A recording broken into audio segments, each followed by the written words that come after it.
खुलुमबाय एडुकेशन बड'लेण्डआव नोंथांमोनखौ बरायबाय फंबाय बिनानावमोन। आं दिनै नोंथांमोननि सेराव फिन लानानै फैफिनदों सोंनाय फिननाय आयदाखौ। आं अमृत खिरखातारि। दिनै सोंनाय फिननाय आयदायाव आसाम मडार्न हिस्ट्रि, आसामनि गोदान जारिमिननि माखासे सोंथिफोरखौ जथायनानै फिननाय होनो नाजानाय जादों। फैदो बिदिब्ला सोंनाय फिननाय आयदानि 27 खोन्दोखौ जागायनोसै। सेथि सोंथि, मनिराम देवाना खर' आसामाव ब्रिटिश खुंथायनि मा हाबा मावजेनदोंमोन?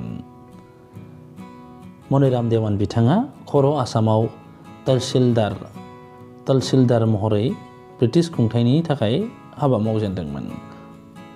नैथि सोंथि, बेंगालि रावखौ आसामनि अफिसियेल राव महरै ब्रिटिशआ मा मायथाइयाव फोसावदोंमोन?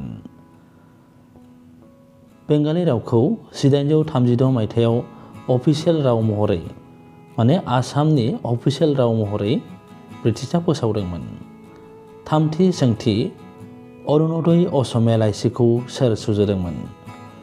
अरुण'दय असमिया लाइसिखौ नाथन ब्राउनआ सुजुदोंमोन आरो बेनो जादों गिबिसिन असमिया लाइसि। ब्रैथि सोंथि, जनाखि असमिया लाइसिया माब्ला बबेनिफ्राय ओंखारदोंमोन? जनाखि असमिया लाइसिया कलकातानिफ्राय 1889 मायथाइयाव ओंखारदोंमोन आरो बेयो 1903 मायथाइसिम नुजादोंमोन।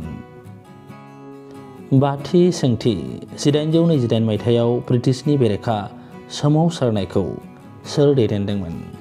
1828 मायथाइयाव ब्रिटिशनि बेरेखा सोमावसारनायखौ गमधर कौरआ दैदेनदोंमोन।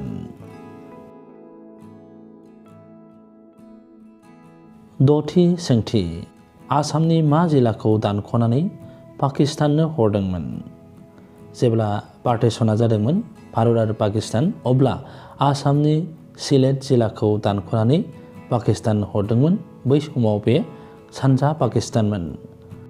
स्निथि सोंथि, आसामा बेंगल प्रेसिडेन्सिनिफ्राय माब्ला आलादा जादोंमोन? आसामा 1874 मायथाइनि 2 फेब्रुवारिनिफ्राय बेंगल प्रेसिडेन्सिनिफ्राय आलादा जादोंमोन। दाइनथि सोंथि, मनिराम देवानजों सोरखौ फासि होफादोंमोन? मनिराम देवानजों बै समनि पिय'लि बरुवा बिथांखौ फासि होफादोंमोन आरो जरहाट जेलावनो फासि होनाय जादोंमोन। पाथरघाटनि जाथाया मा मायथाइयाव जादोंमोन? पाथरघाटनि जाथाया 1894 मायथाइयावनो जादोंमोन बै समनि दरं जिल्लायाव आरो बे पाथरघाटनि जाथायखौ बिग्रायनायखौ आबादारि बिग्रायखांनाय बुङो। जिथि सोंथि, आसाम एस'सियेसनखौ माब्ला दादोंमोन? आसाम एस'सियेसनखौ माब्ला दादोंमोन आरो दैदेनगिरिया सोरमोन? बेखौ दादोंमोन 1903 मायथाइयाव आरो बेनि दैदेनगिरिया जादोंमोन मानिक चन्द्र बरुवा। जिसेथि सोंथि, अखम साहित्य सभाखौ मा मायथाइयाव दादोंमोन? अखम साहित्य सभाखौ 1917 मायथाइयावनो दादोंमोन आरो बेनो जादोंमोन असमिया थुनलाइखौ फोथांनाय दावगानायनि मोनसे गेदेर आफाद। जिनैथि सोंथि, आसामनि सोर असमियाया इण्डियान नेशनेल कंग्रेसनि आफादगिरि जादोंमोन? आसामनि देबकान्त बरुवा बिथाङा इण्डियान नेशनेल कंग्रेसनि आफादगिरि जादोंमोन।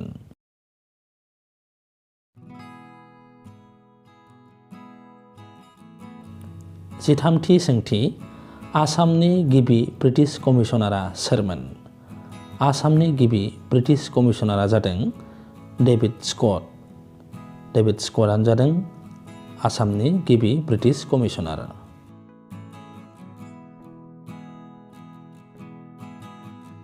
जिब्रैथि सोंथि, आसामाव 1857 नि बिग्रायखांनायनि दैदेनगिरिया सोरमोन? 1887 नि बिग्रायखांनायनि दैदेनगिरिया जादों मनिराम देवान आरो बे बिग्रायनायखौ सिपाहि बिग्रायखांनाय बुङो।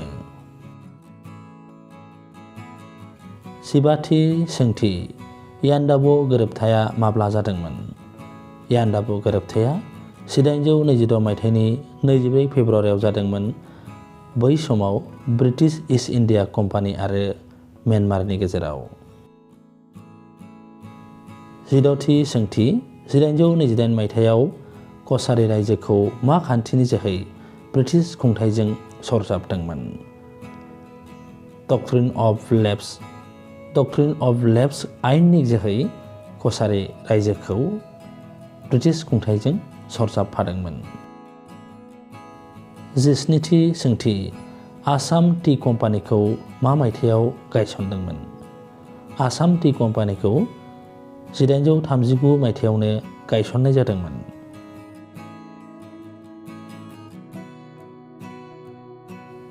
18थि सोंथि आसामाव 1826 निफ्राय 1858 सिम मा खुंथाय होनना बुङो?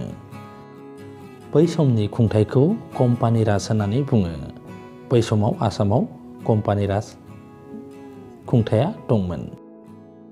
19थि सोंथि मा आयेननि जोहै इंलिश ईस्ट इन्डिया कम्पानिनिफ्राय ब्रिटिश क्राउनसिम खुंथायखौ लांदोंमोन? जों मिथिगौ दि गभर्नमेन्ट अफ इन्डिया एक्ट 1858 बे आयेननि जोहै इंलिश ईस्ट इन्डिया कम्पानिनिफ्राय ब्रिटिश क्राउनसिम खुंथायखौ लांदोंमोन। जोबथारनाय सोंथि एबा 20थि सोंथि आसामखौ ब्रिटिश खुंथायजों मा मायथाइयाव सरजाबदोंमोन? आसामखौ ब्रिटिश खुंथायजों 1826 मायथाइयाव सरजाबफानाय जादोंमोन।